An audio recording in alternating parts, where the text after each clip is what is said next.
Shalom jemaat Indonesia sekalian. Oleh kata anugerah Allah, kita dipersatukan pagi untuk merayakan ibadah Natal.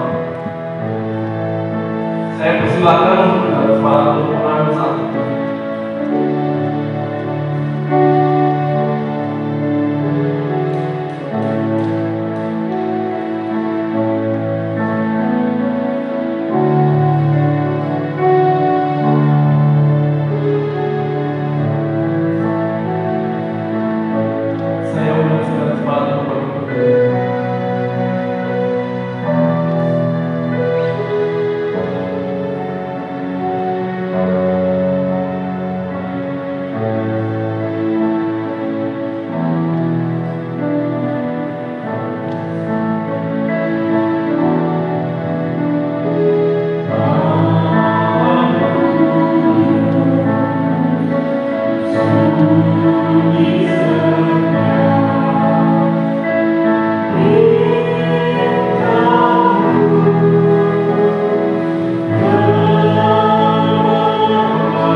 Jemaat yang dikasihi oleh Tuhan Yesus, marilah kita akan mulai ibadah Natal kita pagi hari ini. Kita serahkan kepada Tuhan supaya hanya Tuhan yang dipermuliakan di dalam ibadah ini. Ibadah Natal pada pagi hari ini kami mulai, kami lakukan dan kami persembahkan hanya di dalam nama Allah. Allah yang telah menjadikan langit dan bumi serta segala isinya. Allah yang memelihara dan tidak pernah meninggalkan perbuatan tangannya. Turunlah atas kami sekalian anugerah dan sejahtera dari Allah Bapa dan Tuhan Yesus Kristus. Amin. Yohanes 3 ayat yang ke-16. Karena begitu besar kasih Allah akan dunia ini, sehingga Ia telah mengaruniakan anaknya yang tunggal, supaya setiap orang yang percaya kepadanya tidak binasa, melainkan beroleh hidup yang kekal. Saya undang segenap jemaat untuk naikkan satu pujian karena begitu besar kasih Allah akan dunia.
Circle of love, halo of light.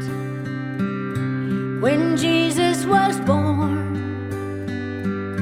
on that Christmas night, and oh, what a night that holy night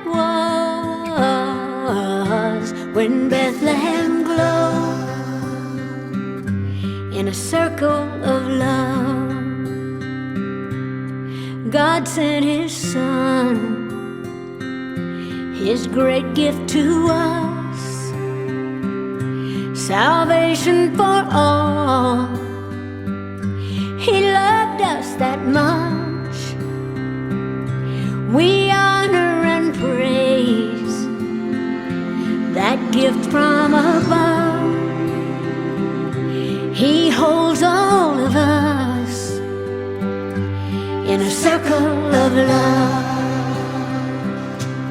Circle of love, halo of light. When Jesus was born on that Christmas night, and oh, what a night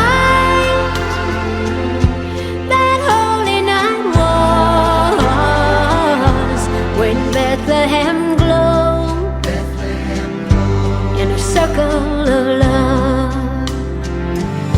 Happy birthday to you.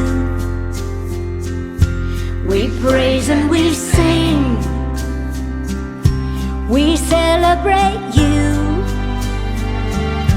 We're so glad you came. Happy birthday, dear Jesus. Let us lift you up. How thankful we are for all of your love. So Jesus was born, wore his crown of thorns, and he gave it all up to save all of us. Circle of love, halo of light. When Jesus was born, on that Christmas night, and oh what a night that holy night was, when Bethlehem glowed in a circle of love.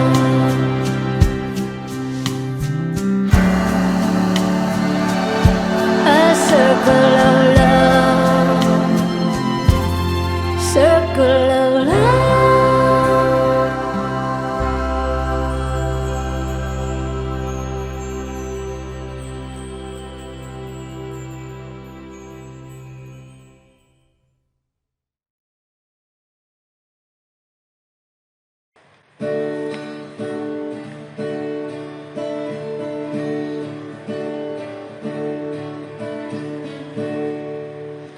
Tonight I can see a star shine, and its splendor fills up the sky. It's the same that appeared at the wise men revealed when gold was born this night.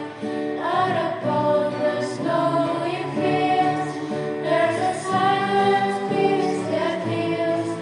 Then in comes the grace of our Savior's embrace, because hope was born this night. Glory to God in the highest, peace on earth, goodwill to men. Let all of the world sing the chorus of joy, because hope was born this night. I can hear the Christmas bells ringing, a song the church choir sings, with the songs to praise the angels praise. When hope was born this night, Let our angels sing His praise. Let my heart exalt in the praise. like a shepherd so scream and rejoice and declare. When hope was born this night.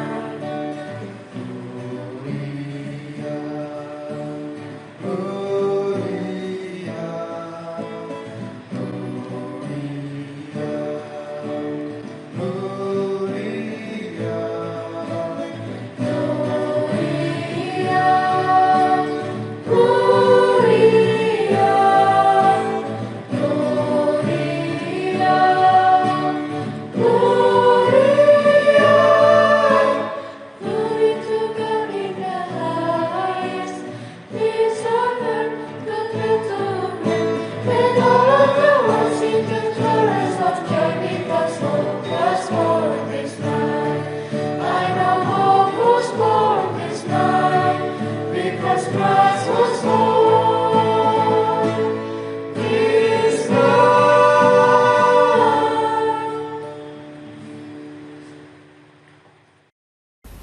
Shalom. Ibadah Natal pagi ini dengan tema kasih dan kemurahannya.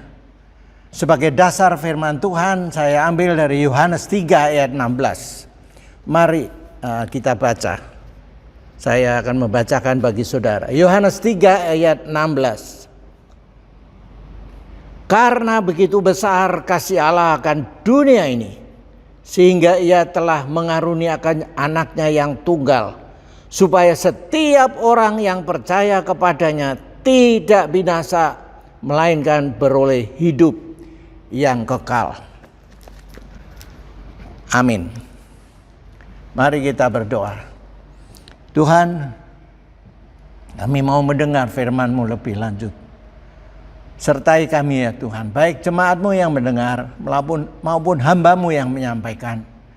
Tuhan, kuasai kami sepenuhnya, hati kami, pikiran kami, tubuh kami, jiwa kami, roh kami, supaya kami boleh memusatkan diri kami kepada firman-Mu yang kudus itu Tuhan, dan kami boleh diberkati.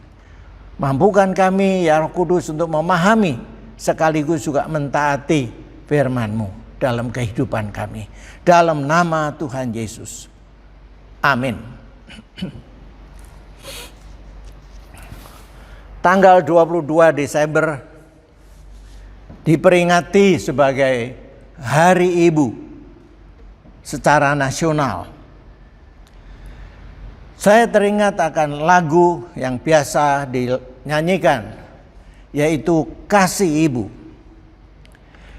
Kasih Ibu kepada beta tak terhingga sepanjang masa, hanya memberi tak harap kembali, bagai sang surya menyinari dunia.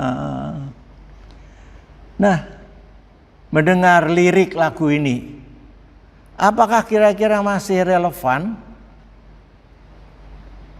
untuk saat ini? Saya tidak tepat tahu berapa lama atau kapan lagu ini diciptakan.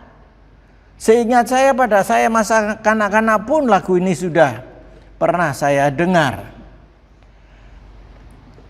Pertanyaan saya, apakah masih bisa diterapkan lagu ini pada masa sekarang ini? Lihatlah kata-katanya. Kasih Ibu kepada beta tak terhingga sepanjang masa.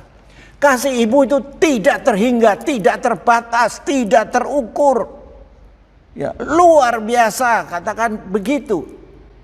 Dan bukan hanya sementara waktu atau sedikit waktu, tetapi sepanjang masa. Itu berarti sejak saya lahir sampai saya mati, kasih Ibu itu tetap ada. Dan kemudian dikatakan bahwa hanya memberi dan tidak mengharapkan kembali. Nah, artinya apa? Artinya bahwa apa yang Ibu lakukan yang tak terhingga kasihnya itu, Ibu tidak mengharapkan untuk dibalas oleh anaknya. Apapun ya, bentuknya. Nah, saya merasa ini satu sosok ibu yang betul-betul sempurna, kalau boleh saya katakan demikian. Tetapi apakah benar bahwa seorang ibu itu seperti tadi tak terhingga sepanjang masa dan tidak harap kembali, tidak mengharapkan balasan, tidak mengharapkan kembali? Kalau kita melihat apa yang terjadi sekarang ini, bukankah juga tidak sedikit ibu-ibu atau calon ibu yang menggugurkan bakal anak yang dikandungnya karena hasil hubungan yang terlarang? Demikian juga tak sedikit ibu-ibu yang setelah melahirkan tetapi tidak merasa untuk sanggup memeliharanya, maka bayinya dibuang di keranjang sampah atau di tempat yang lain. Demikian juga setelah lahir beberapa lama, tidak jarang juga ibu-ibu yang karena tidak mampu memeliharanya maka dijual kepada orang lain. Dan setelah dia menginjak remaja begitu, juga tidak sedikit ibu-ibu yang menjual itu, mengkomersilkan, bahkan juga menyerahkan itu kepada pria-pria hidung belang. Jadi bagaimana? Saya kira memang tidak tepat kalau lagu tadi ya sepertinya tidak mengharapkan kembali. Pasti ibu-ibu mengharapkan anaknya menjadi anak yang baik nanti kalau sudah dewasa, sudah mandiri, dia akan membantu ibunya yang mungkin nanti sudah tua, bisa menghormati orang tuanya, menghargai, dan juga memeliharanya pada saat orang tuanya itu sudah tidak bisa berbuat apa-apa. Mengharapkan anaknya itu menjadi seorang anak yang takut akan Tuhan. Itulah harapan seorang ibu, bukan? Nah, saudara-saudara yang dikasihi oleh Tuhan Yesus, bagaimana kalau kata ibu itu diganti dengan bapak? Saya kira malah lebih parah lagi ya. Lebih parah lagi. Sehingga saya berpikir bahwa tidak ada seorang ibu pun di dunia ini sepanjang yang saya tahu yang memenuhi kriteria semacam itu atau yang mempunyai karakter seperti yang dinyanyikan oleh lagu ini, karena ini begitu ideal, begitu sempurna, dan saya kira tidak ada sosok lain yang bisa menjadi seorang ibu, apalagi bapak, ya, kecuali ada satu bapak, yaitu Bapak yang di surga. Hanya Bapak yang di surga yang bisa memenuhi kriteria atau sifat-sifat seperti lagu yang kita nyanyikan ini. Nah, saudara-saudara, yang jelas ya, kita bisa melihat apa yang dituliskan di dalam Alkitab tentang kasih Bapa yang luar biasa, seperti yang terbaca di dalam Yohanes 3 ayat 16 tadi. Kita baca sekali lagi Yohanes 3 ayat 16. Karena begitu besar kasih Allah akan dunia ini sehingga ia telah mengaruniakan anaknya yang tunggal. Nah, saudara-saudara, karena sedemikian besar, ayat Yohanes 3:16 ini boleh saya katakan sebagai inti daripada isi Alkitab. Kalau Alkitab dari Kejadian sampai Wahyu itu diringkas, maka ringkasannya adalah Yohanes 3 ayat 16 ini. Kita teliti lebih jauh akan satu ayat ini. Begitu besar kasih Allah. Artinya kasih Allah itu tidak terhingga, tidak terbatas, tidak terukur besarnya. Kasih adalah suatu perasaan kasih sayang, perasaan cinta. Bukan hanya perasaan saja, tetapi kasih itu juga dinyatakan, diperbuat, dilakukan. Dan bukan hanya perasaan saja. Tidak ada kasih tanpa perbuatan. Tidak ada kasih tanpa dinyatakan. Tetapi sebaliknya, ada kasih, ada perbuatan tetapi tanpa kasih. Tetapi sebaliknya tidak ada kasih yang sebenarnya tanpa perbuatan. Nah, saudara-saudara yang dikasihi oleh Tuhan Yesus Kristus, kasih Allah itu sedemikian besar, tidak terukur, tidak terhingga, tidak terbatas oleh apapun. Sampai ada seorang penulis lagu yang mencoba menulis, menggambarkan tentang kasih Allah yang sedemikian besar. Kasih Allah, the love of God. Dia menggambarkan seandainya langit ini adalah kertas dan lautan adalah tinta dan manusia adalah penulisnya dan setiap batang pohon yang ada di dunia ini adalah penanya. Dan kemudian penulis ini mencoba untuk menuliskan kasih Allah sampai langit itu penuh, tinta menjadi kering, semua pohon tercabut untuk menjadi pena, tetapi tetap tidak mampu, tidak cukup untuk menggambarkan betapa besar kasih Allah itu. Luar biasa, bukan? Kemudian kata karunia. Sebegitu besar kasih Allah kepada dunia ini sehingga dikaruniakan. Karunia itu berarti pemberian cuma-cuma yang diberikan oleh Tuhan atau raja atau pembesar kepada orang yang sebetulnya tidak patut diberi, tidak layak untuk diberi. Contohnya misalnya seorang pengusaha yang kaya raya. Dia hanya mempunyai seorang anak laki-laki yang tunggal. Nah, pada waktu masa remajanya, dia dibunuh oleh teman sekolahnya, sama-sama remaja, oleh karena sesuatu hal. Dan pembunuhan itu sudah direncanakan. Maka oleh hakim si anak ini, walaupun remaja tapi dia sudah memenuhi syarat untuk mendapatkan hukum mati oleh hakim karena melakukan pembunuhan yang direncanakan.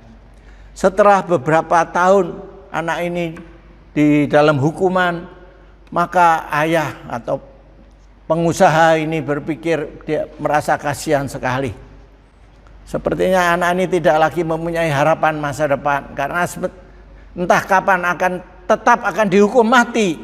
Maka dia mengajukan permohonan kepada hakim untuk mencabut tuntutannya kepada anak ini dan supaya anak ini dibebaskan, dan dia berjanji untuk menerima anak ini menjadi anaknya sendiri, pengganti dari anaknya yang mati dibunuh itu. Kemudian dia diluluskan permintaannya ini. Nah, inilah satu karunia. Bagaimana seorang ayah yang sudah kehilangan anak karena dibunuh oleh si pembunuh tadi rela untuk mengampuni si pembunuh dan rela untuk menjadikan anaknya bahkan diberi status sebagai anak tunggalnya sendiri, menggantikan karunia. Nah, saudara-saudara, demikian juga apa yang Allah lakukan terhadap manusia, pengampunan dosa kepada manusia yang sebenarnya tidak patut untuk diampuni karena telah melanggar perintah Allah, hidupnya juga melawan Allah. Nah, dan akibat daripada dosa manusia adalah maut. Roma 3 ayat 23. Dan apa yang Allah lakukan, ya, itulah yang dinyatakan di dalam karunia-Nya, yaitu memberikan karunia anaknya yang tunggal, yaitu Yesus Kristus, untuk datang ke dalam dunia menjadi penyelamat umat manusia yang hidup di dalam dosa. Dan hal yang lain lagi ialah bahwa anaknya itu dikaruniakan kepada manusia dalam dunia bukan untuk dijadikan raja, tetapi justru disiksa, ditolak, dan akhirnya dihukum mati, menderita yang luar biasa, dan akhirnya dihukum mati di atas kayu salib. Nah, pada waktu di atas kayu salib, anaknya yang tunggal ini sedang tergantung, sudah mendekati sakral maut. Dia berteriak kepada bapaknya, Eli, Eli, lama sabachthani. Bapak, mengapa engkau meninggalkan aku? Tetapi Allah, Bapa, tidak bisa berbuat apa-apa karena anaknya itu harus menanggung dosa isi dunia. Itulah penderitaan yang luar biasa yang anak harus tanggung. Saya teringat ketika saya dan ibu dan istri saya pada waktu di Amerika harus membawa anak kami Desi untuk dicabuti giginya. Ada lebih dari 10 giginya yang rusak, harus dicabut karena kalau tidak itu akan mengganggu, merusak juga gigi yang sehat. Dan itu dia tidak bisa dicabut sekali, harus 2-3 kali, karena tidak mungkin nyabut 10 atau 12 itu sekaligus, kasihan anaknya. Maka pertama dicabut 3 atau 4, saya lupa waktu itu. Dan setelah selesai operasi itu si Desi ini dibawa keluar oleh susternya dan kami gendong entah saya atau istri saya. Saya melihat mulutnya masih penuh dengan darah. Dia tidak menangis, tapi dia hanya terdiam saja. Kami kasihan sekali melihatnya, tapi kami nggak bisa menolong. Dalam hati kalau bisa ya sudah sekali aja ini, tidak perlu 2 atau 3 kali bahkan. Tapi itu tidak mungkin, bukan?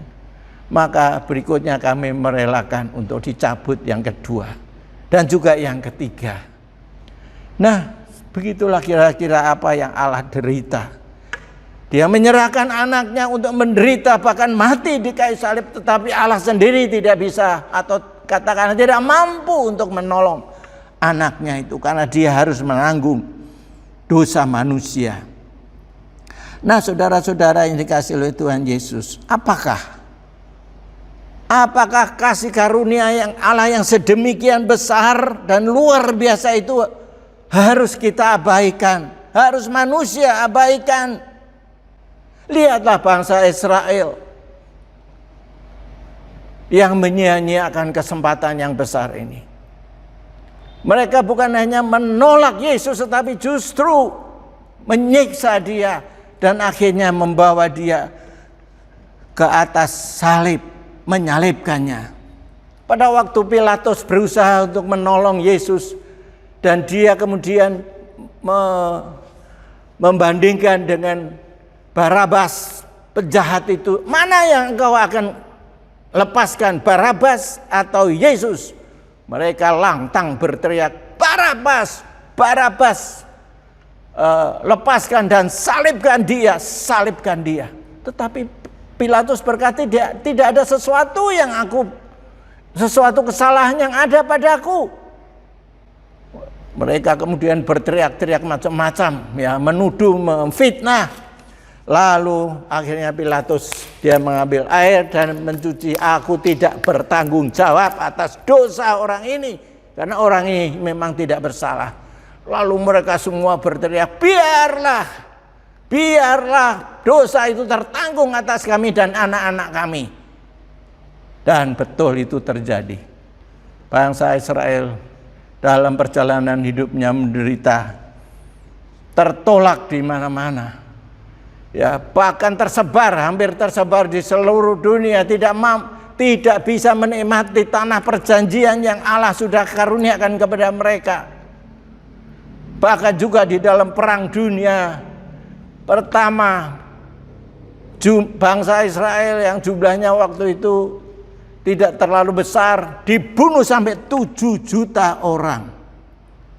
Nah, ini sesuai dengan apa yang mereka sumpahkan tadi. Biarlah darahnya tertanggung atas kami dan anak-anak kami.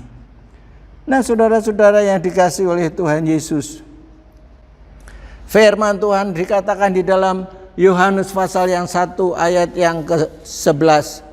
Yesus datang kepada milik kepunyaannya, tetapi orang kepunyaannya itu tidak menerima dia.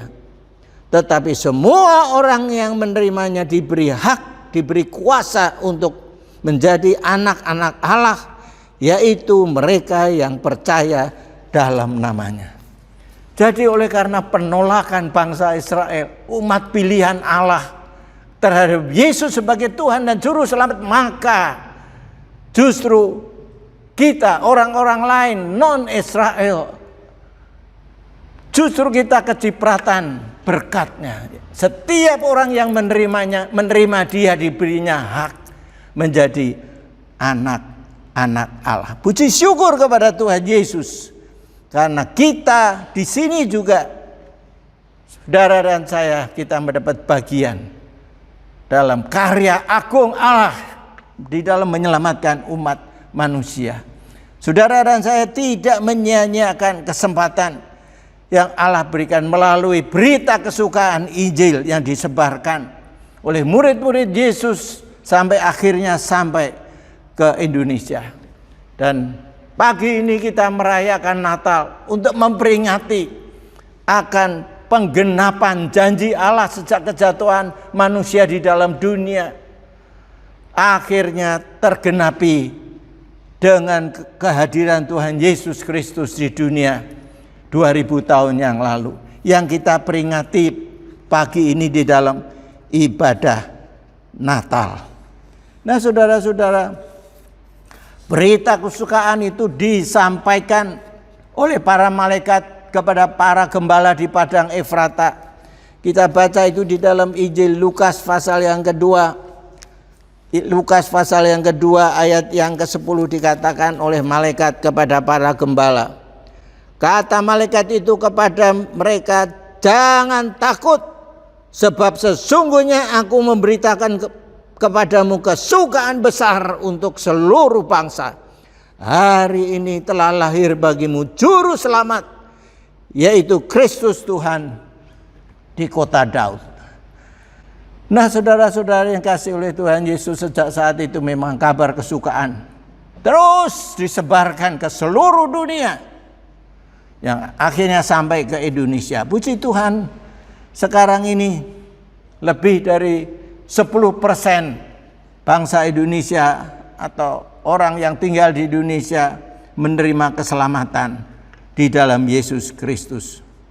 Penulis surat Ibrani di dalam Ibrani 2 ayat 3 memperingatkan pembaca surat Ibrani agar mereka tidak menyia-nyiakan kesempatan yang besar ini.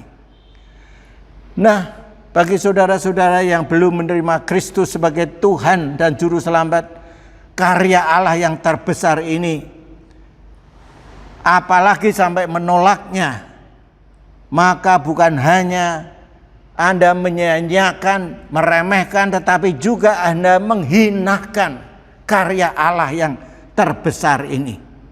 Ya.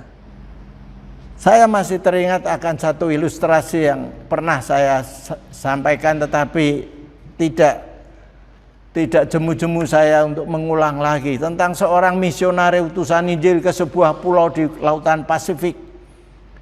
Pulau ini dikuasai oleh seorang raja dan penduduknya sangat taat kepada rajanya, entah berapa ribu atau puluh ribu penduduk pulau ini. Dan ketika penginjil ini ke sana dan memberitakan Injil, maka selama bertahun-tahun tidak ada satu orang pun yang mau percaya dan terima Yesus sebagai juru selamatnya. Mengapa? Karena rajanya sendiri juga tidak mau. Mereka taat, kalau raja mau, semua mau. Kalau raja menolak, semua menolak. Padahal si penginjil ini berusaha mendekati sang raja, bersahabat baik dengan sang raja ini. Nah, suatu saat memang sudah waktunya penginjil ini memutuskan untuk meninggalkan pulau ini, pergi menginjil ke tempat yang lain. Maka oleh raja, karena dianggap sebagai teman yang baik, dia diundang menghadiri pesta besar perpisahan dengannya. Dan pada akhir pesta itu sang raja mengundang si penginjil ini naik ke rumahnya, ke kamarnya, dan kemudian diberikanlah sebuah mutiara yang besar untuk tanda mata, sebagai tanda persahabatannya, diberikan kepada si penginjil itu. Maka penginjil ini berkata, maaf Tuan Raja, saya tidak bisa menerima. Ya, begitu mahal ya tanda penghargaan ini, terlalu. Bagaimana kamu bisa menolak? Saudara tahu berapa harga daripada mutiara ini? Harganya adalah nyawa anak saya sendiri.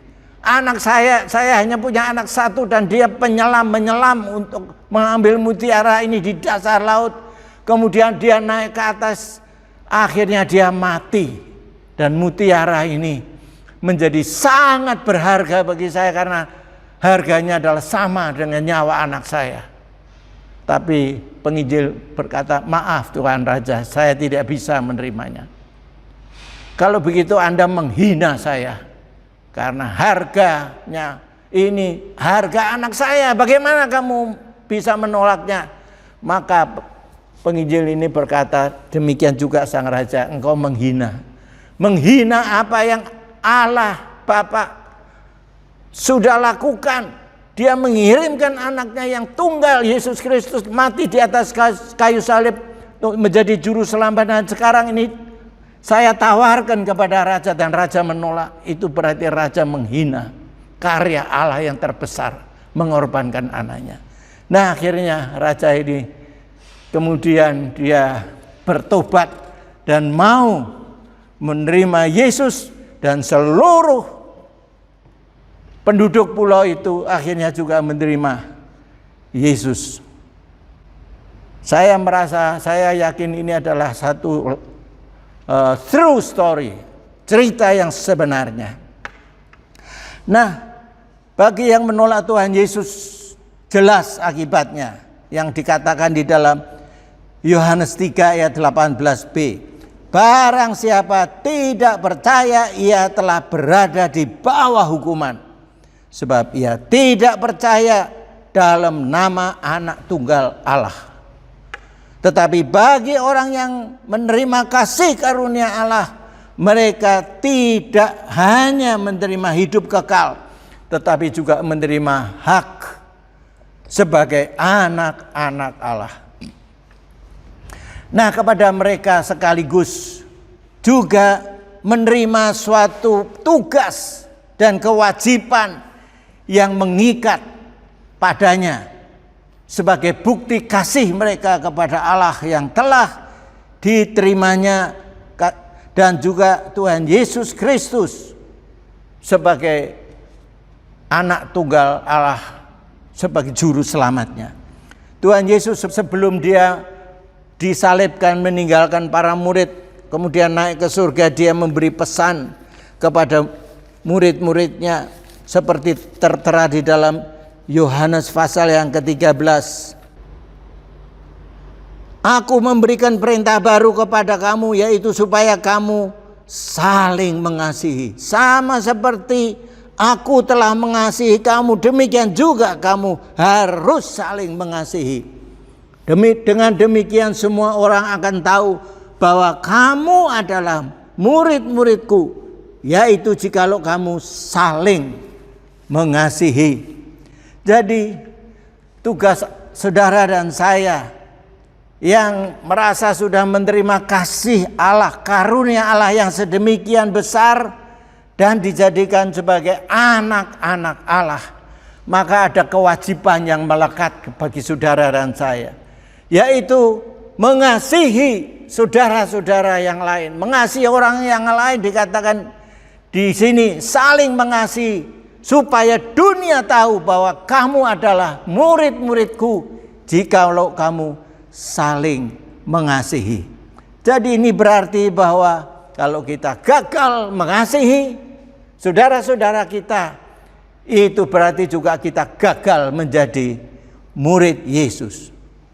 Satu-satunya cara itu adalah bukti bahwa kita adalah murid Yesus jikalau kita mentaati perintahnya, yaitu saling mengasihi. Nah, saudara-saudara, berbicara tentang kasih dan kemurahannya sebagai tema Natal kita adalah dua hal yang tidak terpisahkan. Seperti dua sisi mata uang. Kalau hanya satu sisi saja, maka mata uang itu tidak ada harganya. Demikian juga halnya dengan kasih kita. Kita mengatakan kita mengasihi Allah, kita menerima kasih karunia Allah, tetapi tidak melakukan, tidak mempraktekkan untuk kita saling mengasihi, maka tidak ada artinya apa yang kita ucapkan atau katakan. Saudara-saudara, demikian halnya dengan kemurahan kita sebagai orang-orang percaya. Kemurahan berasal dari kata murah, murah hati. Berarti suka menolong, suka memberi, pengasih, baik hati, penyayang. Itulah yang Tuhan Allah telah lakukan di dalam diri Tuhan Yesus. Dan itu juga yang Tuhan Yesus harapkan untuk kita lakukan di dalam hidup kita. Dan salah satu daripada visi gereja kita adalah peduli. Dan ini yang sudah kita ambil sebagai visi gereja kita, maka patut kita lakukan. Peduli, yaitu mengasihi, memperhatikan, menolong mereka yang perlu ditolong. Dan hal ini sudah sejalan dengan apa yang diperagakan oleh anak-anak sekolah minggu dan beberapa ibu tadi. Hal yang menyebutkan atau menceritakan tentang bagaimana seorang mengasihi, menolong yang satu terhadap yang lain. Nah, sebagai penutup, mari saya ajak saudara untuk menyanyikan lagu The Loving Kindness is Better Than Life. Kemurahannya lebih daripada hidup. Sebagai tanggapan kita akan firman Tuhan. Tetapi memang tanggapan tidak cukup hanya menyanyikan lagu saja, tetapi harus mempraktekkan akan firman Tuhan yang diberikan kepada kita dalam masa Natal ini. Kasih itu harus dinyatakan dengan kemurahan. Tuhan memberkati mereka yang mendengar dan melakukan perintahnya. Amin.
Shalom, saudara-saudari sekalian yang dikasihi oleh Tuhan kita Yesus Kristus.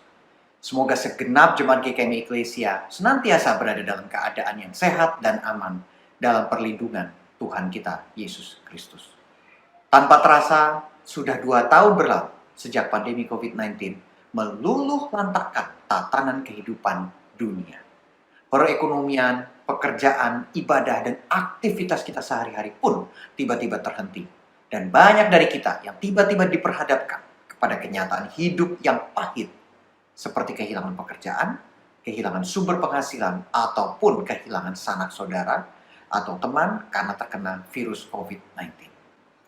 Namun, saudara-saudari sekalian, dari semua jenis kehilangan yang ada, menurut saya yang paling tragis adalah kehilangan pengharapan. Nah, di tengah-tengah pandemi COVID-19 yang seakan tidak ada ujungnya dan akhirnya ini, pengharapan mungkin telah menjadi suatu komoditas langka yang mahal harganya. Mereka yang kehilangan pekerjaan, menderita penyakit, ataupun mereka yang terbeban dengan biaya pengobatan yang mahal. Anak-anak yang terpaksa putus sekolahnya karena orang tuanya tiba-tiba kehilangan sumber income, kehilangan sumber mata pencaharian. Keadaan pariwisata di Bali yang terpuruk. Semuanya ini telah menyebabkan semakin hilangnya atau pupusnya akan harapan masa depan yang cerah. Nah, saudara-saudari sekalian yang dikasihi oleh Tuhan kita Yesus Kristus. Mazmur 5 ayat 12 mengatakan, sebab Engkaulah yang memberkati orang benar ya Tuhan. Engkau memagari dia dengan anugerah-Mu seperti perisai.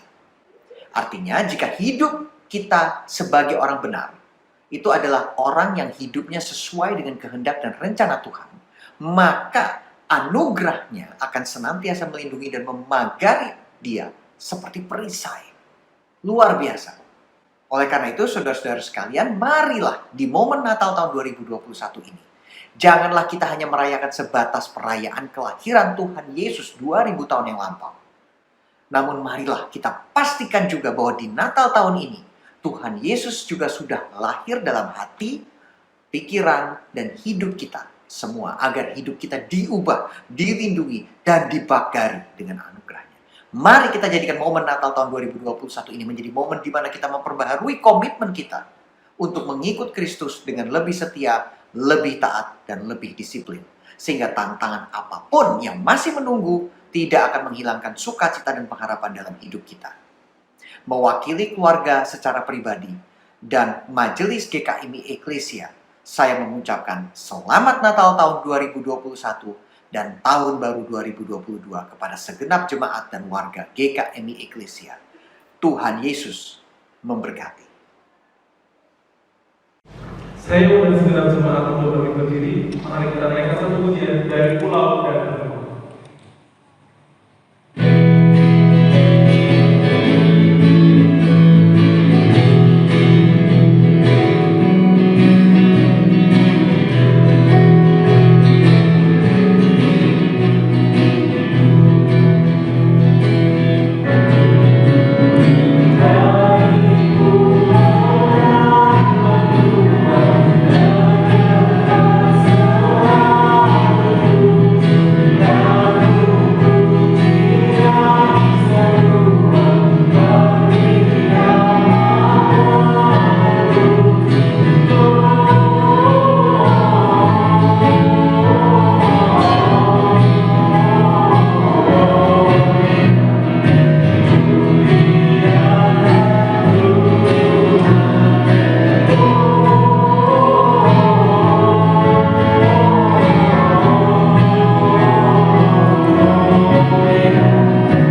Jemaat yang dikasihi oleh Tuhan, marilah saya undang jemaat untuk bangkit berdiri. Sekarang arahkanlah hatimu kepada Allah. Pulanglah dalam damai sejahtera dan terimalah berkat-Nya. Anugerah dan sejahtera dari Allah Bapa kita, kasih karunia di dalam Yesus Kristus Tuhan dan Juru Selamat kita, kuat kuasa dan penyertaan Roh Kudus, beserta dengan saudara masing-masing sekarang ini sampai selama-lamanya. Amin.